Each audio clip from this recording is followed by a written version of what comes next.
Hey, it's Michael Lindsay, and I just got wrapped up with my first day on the 2021 CRF450R. Of course, the latest 450 from Honda is basically the only all-new 450 this year, and like any time that Honda drops an all-new bike, it gets everybody's fantasies going. Everybody wonders, is this gonna be the motorcycle? Is this gonna be the bike that's gonna change my life?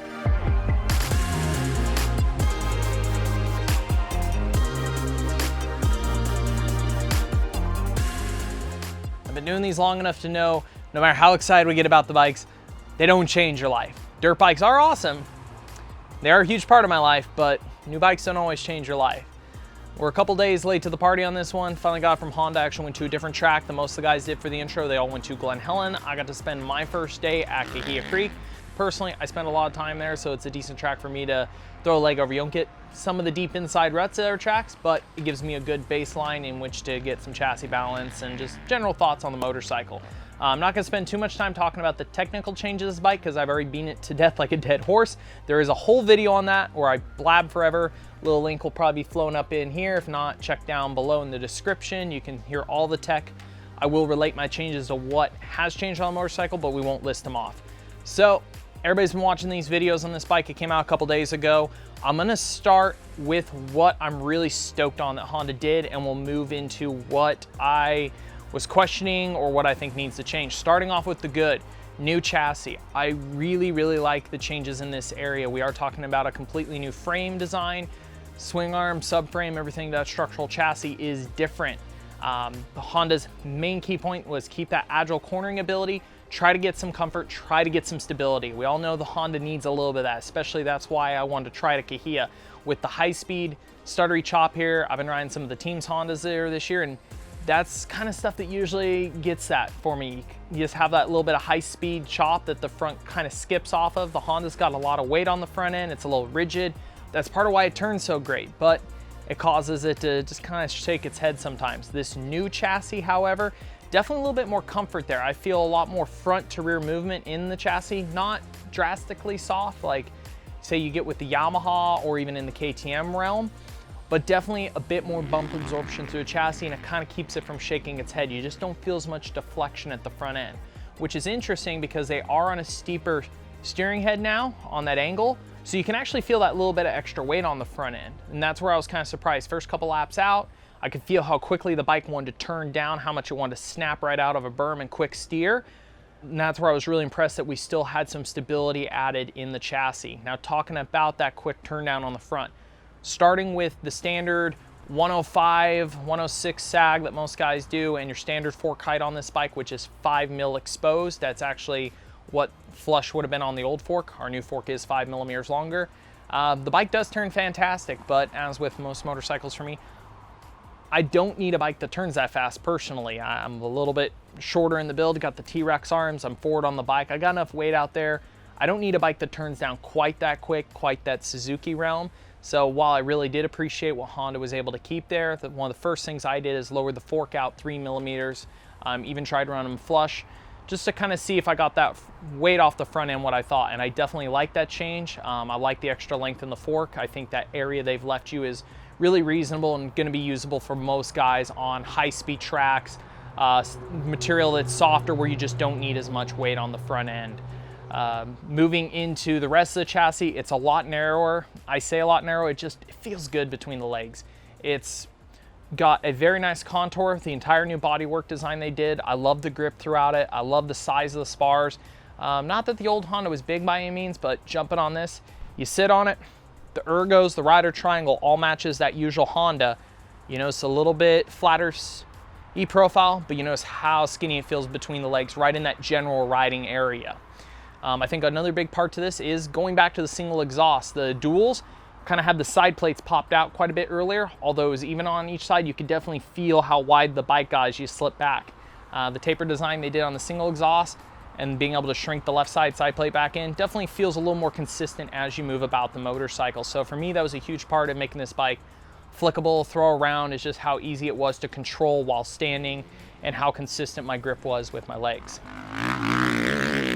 Moving to the back half of the bike, the new swing arm is a little bit narrower, a little bit stiffer. Personally, the narrower, we didn't have a lot of inside ruts today, didn't get to feel kind of the clearance change with that.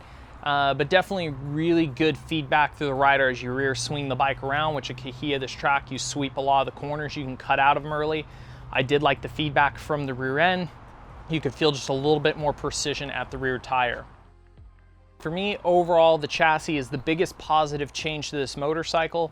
I definitely felt like that was the weak point on the outgoing Honda. Not that it was necessarily a problem, it just had a different character that didn't overall suit me. The prior Honda bikes were a little bit, if you've been listening to my shootouts and some of my bike tests last couple years, I kept using the term narrower window of operation. I just felt like that bike, while it was precise and agile, it was stiff enough in certain points that I felt like it was harder to set up that bike track to track.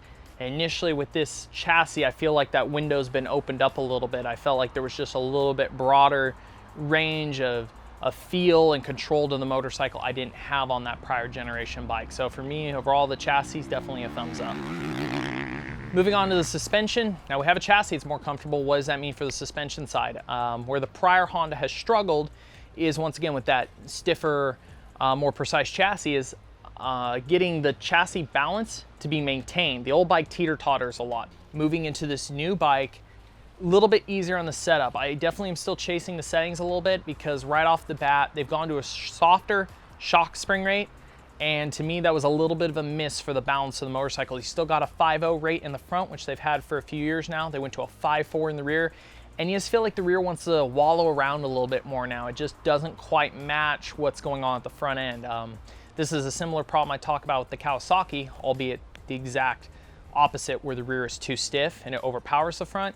Same here, the rear is soft enough, it just tends to sag down. I definitely went a little bit higher, stiffer with the high-speed compression between 1/4 and 1/2 turn, which helps the ride height, helps it from G'ing out as easy.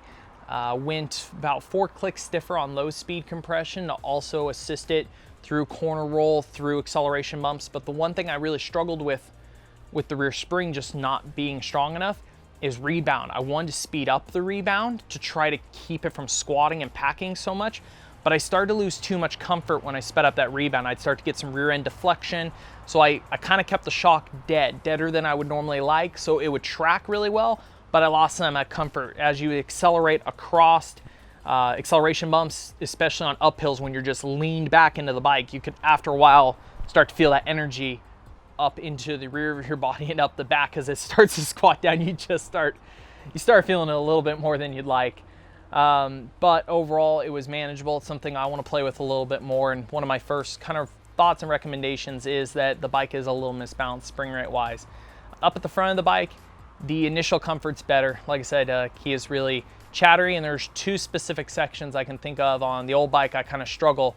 There's this really fast 4th gear sweeper you roll into after this big hill tabletop, and normally as you go in there up over the front aggressive, the front on the old bike, even if you got it comfortable, it would just kind of skip a little bit. Every time you hit a bump, you just felt that little bit of deflection, like the bike didn't want to absorb and settle in. Between the frame change and the fork setting changes, I felt that quite a bit more through there, that I could just get it to absorb through each bump and it wanted to stay in the line I was trying to pick for myself. That was really enjoyable, something I was really stoked on the bike. I'm sure you guys watched some of the other videos out there. Guys were talking about stiffer, softer, etc. I know my baseline that I started with today was what the bike comes off the showroom floor. I reset it. I think some of the bikes at Glen Helen may have not been initially set there. I actually didn't think it was too bad. It moved quite a bit, but it definitely went towards that general weekend warrior vibe for comfort. Stiffening it up a little bit, I had to play with compression, rebound, try to find that right mixture to keep it up a little bit under heavy braking, because with that steeper steering angle, you're still putting a lot of weight on the front end when you brake hard. We went up about 4 to 5 clicks in compression. Anything more than that, I just started to lose all that initial comfort. Danced around between 1 and 2 clicks faster on rebound. I think it depends on the type of chop you're feeling, but with that I was able to keep the front end up enough for heavy braking zones, but at the same time keep a lot of the comfort that's now in that new fork setting and in the frame. So now moving into the engine. This is interesting because the engine really actually isn't that big of an overall change. We have 2 different case part numbers because we have an oil side glass on one side, we got the hydro clutch coming on the other side, but really other than that, the bottom end of the engine hasn't changed. You know, your crank, your rod, your flywheel, all those parts. The clutch does have a little bit more inertia to it because it is a little bit bigger. It's got an 1/8 plate in it now, like a lot of aftermarket options have. I definitely really appreciate that. I think anybody that buys a Honda appreciates a tougher clutch. But the real big change is up at the cylinder head. Your intake port's the same, your valves, your cam has a slight tweak for the decomp. I mean, all the parts, the piston that make performance, really the same, except for that exhaust port. We have a raised cradle in the frame, we have a center port exhaust, oval shaped. It really does change the power character. Amazingly, really Honda focusing on that one change in the new exhaust system, it really changed the character of this motor. Last couple years, Honda has put itself in the lead in the 450 class on the dyno. It has great numbers. Nobody can say the Honda isn't strong enough out of the box, but the way that power was laid down was difficult to manage.